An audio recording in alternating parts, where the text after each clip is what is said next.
It was just another ordinary Wednesday morning for Ethan Carter, a 36-year-old software engineer living in a peaceful suburban neighborhood. His wife, Lila, had already left for her teaching job, and their 6-year-old daughter, Clara, was her usual energetic self, eagerly anticipating her school day. Clara had been dropped off by a friend's mother, a routine that felt comforting in its simplicity. By mid-morning, Ethan was fully absorbed in his work, the steady pace of his office day providing a sense of calm. That was until his phone rang, showing an unfamiliar number. After a brief hesitation, he picked it up, unaware that everything in his life was about to shatter. "Mr. Carter, this is Officer Daniels. Your daughter Clara has been in an accident. She was hit by a car near her school." The officer's calm voice came through the line, but for Ethan, the world seemed to tilt. His heart raced as the ground beneath him seemed to collapse. He rushed to the hospital, each step heavier than the last, his mind racing with the worst possible scenarios. Upon arrival, the sterile, fluorescent-lit hallways of the hospital felt like a labyrinth of despair. Clara was in critical condition, her small body covered in tubes and monitors. The doctors reassured him that she was stable for now, but still not out of danger. Despite trying to focus on her recovery, Ethan couldn't shake the growing sense of unease. Something about the details of the accident didn't sit right, but he pushed the thought aside, clinging to hope as he held Clara's fragile hand. The hours dragged on, anxiety creeping in with every passing minute. Then, a police officer arrived to gather more information. Ethan braced himself for the usual routine questions about the accident, but what the officer said next sent a chill through him. "Mr. Carter, the driver of the car says it was an accident, but there are discrepancies in his story. We believe there's more to this incident," the officer said, mentioning a name that struck Ethan like a bolt of lightning: Ronald Foster. The name didn't ring a bell, but the officer's tone suggested there was more lurking beneath the surface. "Why does the driver's name matter unless there's more to it?" Ethan asked, trying to stay composed. The officer explained that Ronald had been seen loitering near the school several times in the past, and there were concerns about his behavior. Ethan's heart pounded. Who was this man, and why was he near his daughter's school? The officer reassured him that they were looking into it, but a gnawing sense of dread had taken root in Ethan's chest. Something was wrong, and he feared this was only the beginning of a truth that would turn his world upside down. That night, as Ethan sat beside Clara's hospital bed, the name Ronald Foster echoed relentlessly in his mind. Who was this man, and why was the police so interested in him? His growing anxiety was impossible to ignore. Later that evening, as he mulled over the new information, Ethan decided to press Lila for answers. "Have you ever heard of Ronald Foster?" he asked casually, trying not to sound accusatory. Lila froze, her face briefly betraying a hint of recognition before she quickly regained composure. "No," she said too quickly, her voice tight. "Why would I know him?" The way she avoided his gaze set alarm bells off in Ethan's mind, but he chose not to push it further for the moment. But as the night stretched on, the hospital's waiting room dimly lit, the phone rang again. It was the police. This time they had more concerning questions, but this time it was about Lila. The officer explained that Ronald had been seen parked outside their neighborhood multiple times recently. Even more disturbing, witnesses had reported seeing him talking to someone who resembled Lila. Ethan felt his blood turn to ice. Could there be a connection between his wife and the man who had nearly taken their daughter's life? His mind spiraled into dark possibilities. He knew then that he needed answers, no matter how painful they might be. The following morning, Ethan could no longer contain his suspicion. As soon as he saw Lila, he confronted her. "Lila, I need to know the truth," he said, his voice trembling with a mix of anger and fear. "Do you know Ronald Foster?" Lila hesitated, her face draining of color. "Ethan, I don't know what you're talking about," she said, but her voice wavered. Ethan wasn't fooled. "You're lying," he snapped, his patience wearing thin. "I know he's been around our neighborhood. I know he's been talking to someone who looks a lot like you. Don't make me find out the truth from someone else." At that, tears welled up in Lila's eyes. She buried her face in her hands, unable to hide the secret any longer. "I didn't want it to turn out like this," she murmured. "Ronald and we've been seeing each other." Ethan reeled backward as though struck.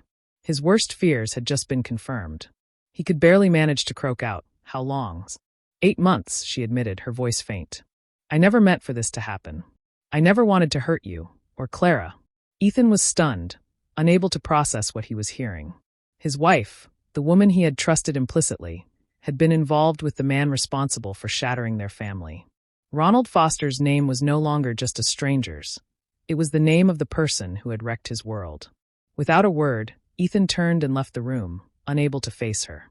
The weight of her betrayal was suffocating. Pieces of a horrifying puzzle were starting to fall into place. Was the accident really just a twist of fate? Or had Ronald's involvement been intentional? The questions gnawed at him as he sank deeper into despair. He spent the night in a daze, haunted by Lila's betrayal.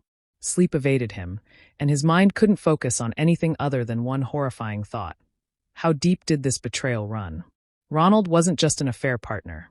He was the one responsible for Clara's accident. Could there have been more to their relationship than Lila had let on? The following morning, when Lila left the hospital, Ethan saw his chance. He began searching through her things. Her phone was the first thing he reached for, and what he uncovered shattered him once more. The texts between Lila and Ronald were as cold and damning as they were heartless. "I can't wait for this to be over. Ethan has no idea," one text read. Another said, "We'll finally be free. After the school year, Clara will adjust." Ethan scrolled through months of conversations, uncovering their cruel and calculated plans to dismantle their family. They'd been meeting regularly, discussing finances, even scouting new properties for their life together. But the part that chilled Ethan to the core was how casually they spoke of Clara. To them, she was just another obstacle to deal with once their plans were set. Then he found something that made his blood run cold. A message from Ronald sent just days before the accident. "We can't keep waiting. Let's just move forward, no matter what happens." Ethan's hands shook violently as he read the message. Had Ronald's presence near the school that day been part of some twisted scheme? The thought was horrifying, but Ethan couldn't shake the feeling that this wasn't mere coincidence. Anger, grief, and confusion overwhelmed him as he returned to the hospital. Clara still lay unconscious, her small body bruised and wrapped in bandages. Ethan sat beside her, heart breaking as he watched her struggle to breathe. She was his little girl, his pride and joy, caught in the fallout of an affair that had destroyed their family. Tears welled up in his eyes as he held her tiny hand. "Daddy's here, sweetheart," he whispered softly, even though she couldn't hear him. "I'm going to fix this. I promise." But how? His world was crumbling, and every revelation only made things worse. Lila's betrayal was devastating enough, but the possibility that Ronald had deliberately put Clara in harm's way was too much to bear. Ethan was torn.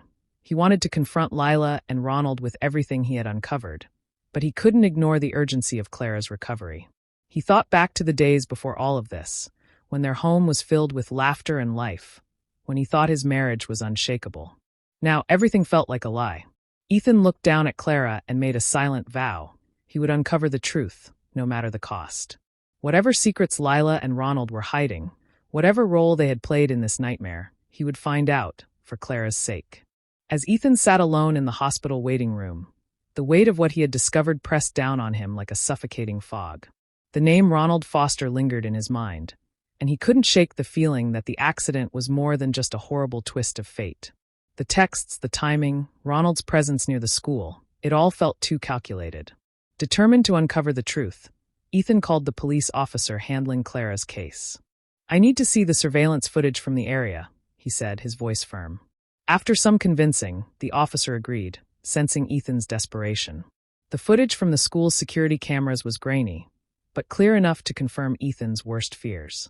Ronald's car hadn't just been passing by that morning. It had been parked across the street from the school for over an hour before the accident. Worse still, the car hadn't swerved or braked suddenly, as one might expect in a typical accident. It had deliberately sped up just moments before hitting Clara. Ethan's hands trembled as he watched the footage. What was Ronald doing there? Why had he been waiting near the school at that exact time? And most chilling of all, had he deliberately targeted Clara? The police were still treating the incident as a tragic accident, but Ethan's gut told him there was more to the story. His mind raced with darker possibilities. Was this a sick attempt to manipulate Lila into action? Or was there something more sinister at play?